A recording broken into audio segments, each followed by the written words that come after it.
دوستان گرامی قدر، بس حضرت ابو دردہ کا واقعہ سنا کے اس بندے کی شخصیت سے دور ہو رہا ہوں۔ دوستان گرامی قدر، حضرت ابو دردہ رضی اللہ تعالیٰ عنہ آپ فرماتے ہیں ایک دن حضور نبی کریم صلی اللہ علیہ وسلم آپ کو روک لیتے ہیں، آپ فجر کی نماز پڑھتے ہیں چلے جاتے ہیں۔ ایک دن حضور نے روک لیا، اے ابو دردہ تجھے بڑی جلدی ہوتی ہے، سارے بیٹھے ہوتے ہیں، تو چلا جاتا ہے۔ آقا جی آپ کی وجہ سے آئے بلا چہرہ چھوڑ کے کون جاتا ہے؟ آئے واسنو من کلم ترکت تو آئی نہیں، جس چہرے کو تک کے حضرت احسان کہیں میری آنکھ نے سونیا تیرے ورگا دیکھے گا۔ دوستانے گرامی قدر، آپ کہتے ہیں آقا جی مجبوری ہے، آپ کی وجہ سے جاتا ہوں۔ حضور کہتے ہیں کیا وجہ؟ کہا آقا جی میرے پڑوس میں ایک کھجور کا درخت ہے، تو آپ نے کہا آرام نہیں کھلانا، اپنے بچوں کو حلال کھلانا ہے، طیب کھلانا ہے۔ دوستانی گرامی قدر کہتے ہیں آقا جی میں صبح اس لیے بھاگ جاتا ہوں، بھلا یہ چہرہ کوئی چھوڑنے والا ہے؟ یہ چہرے کو چھوڑ کے بندہ کسی اور طرف جائے، بس اس چہرے کا ہی پیغام ہے کہ حرام کھلانا نہیں۔ کہ میرے پڑوس میں ایک کھجور کا درخت ہے، جب ٹھنڈی ٹھنڈی ہوائیں مدینہ میں داخل ہوتی ہیں اور سردی کو چومتی ہیں نا، تو اس درخت کو بھی ہلا دیتی ہیں اور کھجوریں میرے گھر میں گر جاتی ہیں۔ جب گرتی ہیں تو میں بھاگ کے جاتا ہوں، کہیں بچے اٹھا کے منہ میں نہ ڈال لیں اور حرام کا لقمہ ان کے منہ میں نہ چلا جائے۔ آقا جی بھاگ کے جاتا ہوں، اٹھا کے پڑوس میں پھینک آتا ہوں، بھائی یہ تمہاری کھجوریں اپنی کھجوریں سنبھال لیں۔ دوستان گرامی قدر، آج میں اور آپ اپنے گریبان میں جھانک کے تو صحیح، آج دیکھیں تو صحیح، آج پرکھیں تو صحیح۔ اور تیسری شخصیت حضور فرماتے ہیں صلی اللہ علیہ وآلہ وسلم، جو بندہ سچی توبہ کرے، ایسی توبہ کرے۔ سچی توبہ کیا ہے؟ اس کی تعریف بھی حضور کر رہے ہیں۔ سچی توبہ یہ ہے کہ جیسے تھن سے دودھ نکلتا ہے، دوبارہ تھن میں جانا ناممکن ہوتا ہے، ایسی سچی توبہ کریں، دوبارہ گناہ میں ایسے لگے جیسے دودھ کا تھن میں جانا، تو وہ سچی توبہ ہے۔ دوستان گرامی قدر، اب توبہ کے بعد کیا ہوگا؟ اب میں قرآن پڑھنے جا رہا ہوں، یہ سورہ فرقان ہے اور آیت کا نشان 70 ہے۔ دوستان گرامی قدر، اللہ کہتا ہے الا من تاب وآمن وعمل عملا صالحا فاولئک یبدل اللہ سیئاتہم حسنات۔ اب جو بندہ گنہگار ہو بس میری بارگاہ میں آ جائے، ایمان لے آئے، توبہ کرے، ایمان لے آئے اور اپنے آپ کو سنوار لے، سدھار لے، گناہوں سے سچی توبہ کر لے۔ اللہ کیا کرے گا؟ کہا فاولئک یبدل اللہ سیئاتہم حسنات، اس کے گناہوں کو بھی میں نیکیاں بنا دوں۔ ہے گنہگار لیکن ساری نیکیاں ہی بنا دوں گا۔ ساری زندگی بوڑھا ہو چکا ہے، داڑھی کے بال سارے سفید ہو گئے، گناہوں میں گزاری تھی لیکن آ گیا، یا اللہ تو رحیم نہیں ہے۔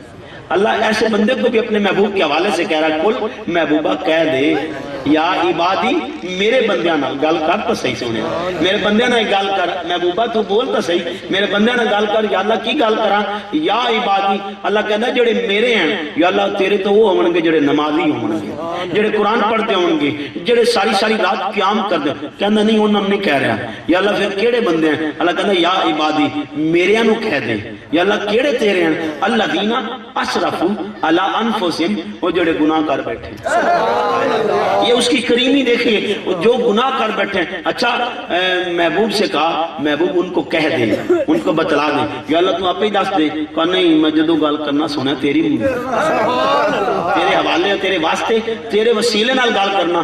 وہ سونیا پیارے امتیا گل یاد کر لا، اللہ تا گل کرے محمد دے وسیلے نال، تو جے امتی وسیلہ بنا لوے تو کیڑا اعتراض۔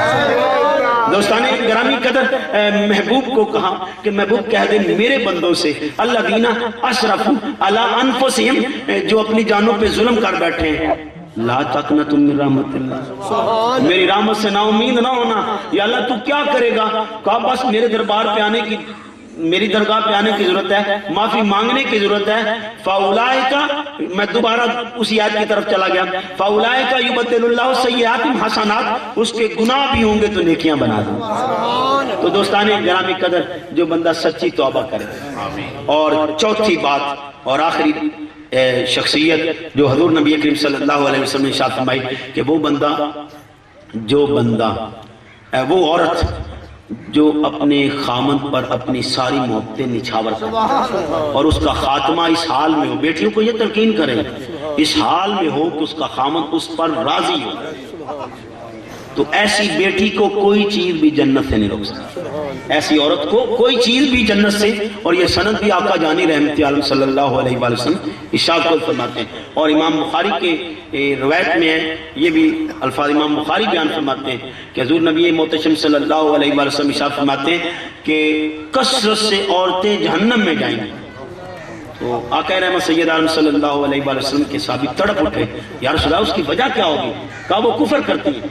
جیسے ارشاد میں سورہ دار میں اِنَّا هَادَيْنَهُ السَّبِيلَ اِمَّا شَاكِرًا وَإِمَّا كَفُورًا، میں نے تمہاری ہدایت کر دی، تمہیں دکھا دیے، اب تمہاری مرضی، تم شاکر ہوتے ہو یا کفر کرتے ہو.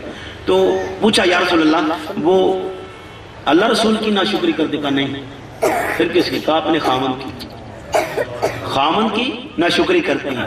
آپ زمانے کا لفظ آئے، میں سارا زمانہ میں دواڑی بولی تو نہیں جانتا دوستانی گرامی قدر، میں لیکن پنجابی میں چاکھاں گا بھائی ساری زندگی بھی بندہ اپنی بڈھی دی مرضی چلے نا تے ایک باری ان دی گل نہ مننے تو آنے میں تیرے لو خیر دی امید کدوں ہے. ان الفاظ کی وجہ سے جنت میں جائے. جب سے تیرے کے ساتھ میرا نکاح ہوا ہے نا مجھے خیر کی امید نہیں ہے. دوستان گرامی قدر اس وجہ سے جہنم میں جائے. دوستان گرامی قدر ایک اور حدیث سنتے جائیں. آقا رحمت سید عالم صلی اللہ علیہ وآلہ وسلم صحابہ سے کہتے ہیں میرے صحابہ میں آپ کی وجہ سے پریشان کیوں؟ اس کی وجہ سے ایک ہے، آپ نے اپنی زبان کو پکڑ لیا اس کی وجہ سے. تو دوستان گرامی قدر کثرت سے لوگ جہنم میں زبان کی وجہ سے جائیں. آج ہماری بات اخلاقیاں بڑھ گئی ہیں، گھر کے ماحول کیسے اور باہر تک بڑیاں لوگوں نے تعریفاں کرنا، یار مزہ آ گیا، چس آ گئی، یار تو بھرا بنن دا حق ادا کر دے. اور جو ماں دے نال جمے ہیں جڑا ماں دے پیٹ انہوں نے نہیں تعاون کرنا. آجا چودھری کتنے ہیں پر رل کے چلیے، یار ملتان جانا ہے، یار میں کراچی جانا ہے، یار میں پشاور جانا ہے، آجا رل کے چلیے، یار اتنے سیر کریں گے، ویکھاں گے مختلف ماحول. صاحب بڑے بڑے دور کے دوست ملا کے تو بڑی بڑی سیریں کرتا ہے، کبھی کبھی یہ بھی کر لیا کر بھائی جان چھوٹے بھائی کہاں ہو، بڑے بھائی کہاں ہو، آؤ یار چلتے ہیں تھوڑی دیر، یار ملتان جانا ہے، کیا کام ہے؟ نہیں بس یار جانا ہے. وہاں بیٹھ جائیں اور ایک ٹیبل پہ کھائیں. اب بھائی کیا کھانا ہے؟ آج میرا دل چاہ رہا تھا جیسے بچپن میں کھایا کرتا آج ویسے ہی کھایا. یہ اخلاق دیے میرے نبی نے.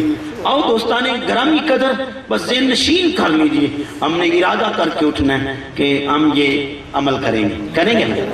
دوستان گرامی قدر میں 8 عمل دے کے جا رہا ہوں بلکہ 6 دے رہا ہوں، اور یہ بھی میرے آقا کی حدیث ہے اور اس حدیث کے ساتھ بات بھی ختم ہے. دوستان گرامی قدر جو بندہ یہ کرے گا میرے آقا جانی فرماتے ہیں صلی اللہ علیہ وآلہ وسلم اس کی جنت کا ضامن میں ہوں، اس کی جنت کا ضامن میں ہوں. 6 باتیں. پہلی بات سچائی. میں اس پر آیت نہیں ہدیہ کروں گا، حدیث نہیں کوٹ کروں گا، کیوں بس اسی کو بیان کروں گا. سچائی کیا؟ آج کے بعد جھوٹ نہیں بولنا، جھوٹے نہیں ہونا. دوسری بات حضور فرماتے ہیں امانت داری.